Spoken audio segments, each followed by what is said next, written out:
आतर कादरी साहब, मैं पूछना ये चाहूँगा कि क्या 26वीं तरमीम हुई, 27वीं तरमीम हुई, इनमें बड़े मेजर फंडामेंटल चेंजेस हुए, सुपर स्ट्रक्चर क्रिएट हो गए जो अदलिया है उनके, आपके नज़दीक इसमें तब्दीली होगी, इसका कोई फ़ायदा होगा जमहूरी इदारों को या नहीं?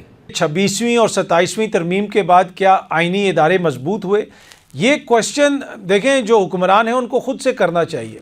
26वीं और 27वीं आइनी तरमीम के बाद क्या अदलिया पाकिस्तान की मजबूत हुई? क्या वो जो एक नारा था या जो एक बहस थी कि भाई अदलिया के अंदर केसेस बहुत ज़्यादा पेंडिंग पड़े हुए हैं और सुप्रीम कोर्ट के ऊपर बहुत ज़्यादा लोड है और आइनी जो मुकदमात हैं वो हमने आइनी अदालत में भेजने हैं, उसके बाद से कितने आइनी मुकदमात वहाँ पे भेजे गए?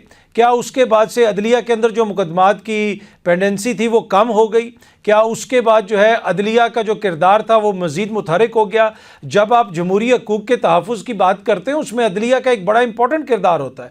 क्या इस वक्त आपको अदलिया का वो किरदार नज़र आ रहा है? आप सिर्फ पंजाब की मिसाल ले लें, human rights commission of Pakistan ये मुतालबा करता है, उसने पूरी रिपोर्ट जारी की है कि चंद माह के दौरान पंजाब के अंदर CCD ने कितने 100 बंदों को मुबैना पुलिस मुकाबलों में मार दिया। इसकी आला अदालती तहकीकात होनी चाहिए।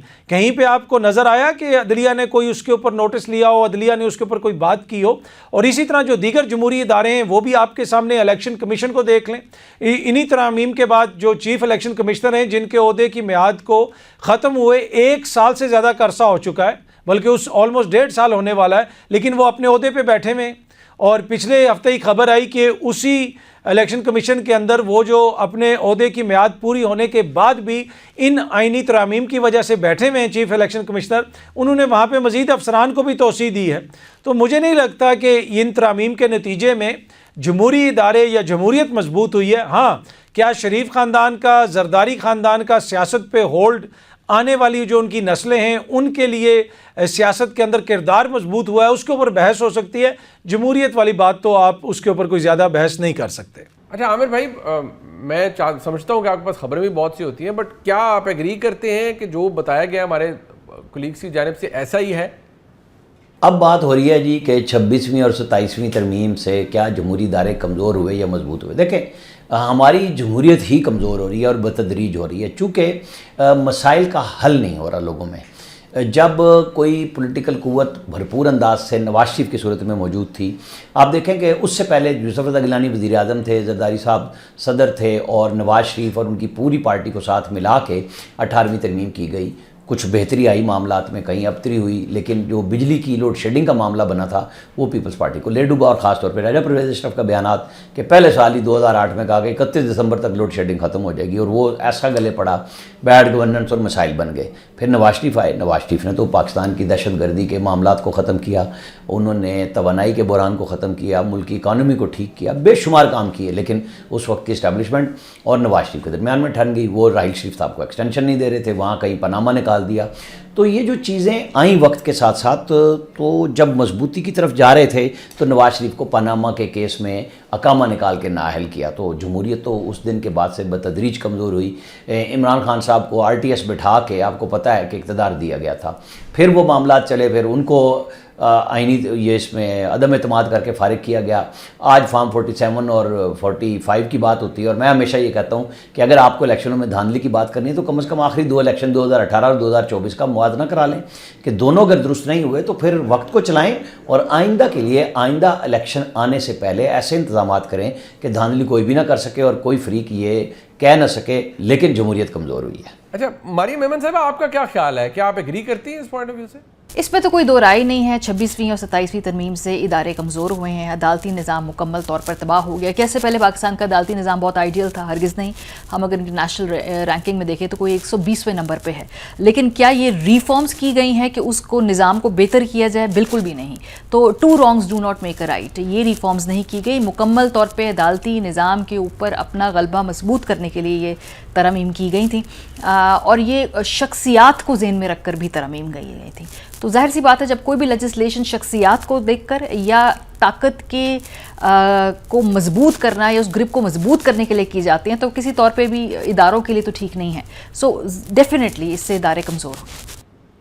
अच्छा आतर कादरी साहब, ये कोई बात वाकई है या नहीं है कि सोहेल आफरीदी साहब भी अब बड़े मफाहमाना अप्रोच उन्होंने अपना ली है, और कुछ रियलिटी चेक उनके पास भी है, और उनको लगता है कि वो वही बाय एंड लार्ज कर रहे हैं जो गंडापुर साहब की पोजीशन थी। गलत नहीं है, जारी बात है, वज़ीर आला है, कुछ रियलिटी चेक वाकई भी मिलते हैं, लेकिन क्या वाकई ऐसा हो रहा है या उनकी मुज़ाहमत और वो जो सब कुछ कर रहे हैं, ललकारते हैं, वो उसी तरह आपके नज़दीक जारी रहेगा?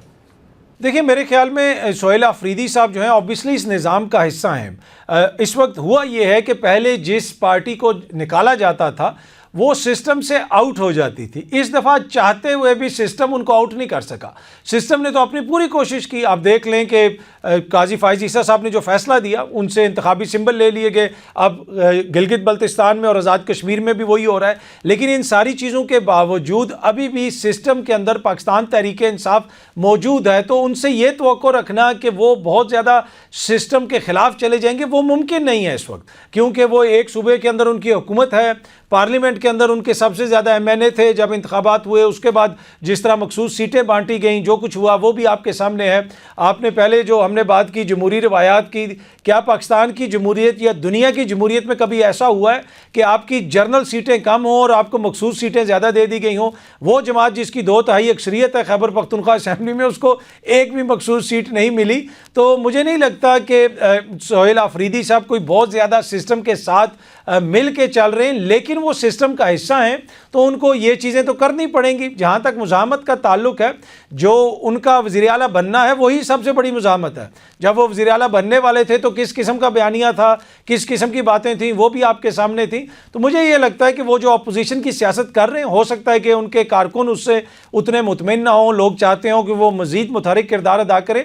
लेकिन जो जिस तरह वो सियासत कर रहे हैं, और ईद से पहले हमने जो चीज़ें देखी, एहतजाज वगैरह भी हुआ, तो मुझे तो यही लगता है कि जिस पेस पे चीज़ें चल रही हैं वो उसी पेस पे चलती रहेंगी, जिसमें आपको एहतजाज भी नज़र आएगा, छोटी मोटी मुज़ाहमत भी नज़र आएगी, और सिस्टम के अंदर रह के वो जो काम कर रहे हैं वो भी आपको चलते हुए नज़र आएंगे। अच्छा आमिर भाई, मैं समझता हूँ कि आपके पास खबरें भी बहुत सी होती हैं, बट क्या आप एग्री करते हैं कि जो बताया गया हमारे कुलीग्स की जानिब से ऐसा ही है?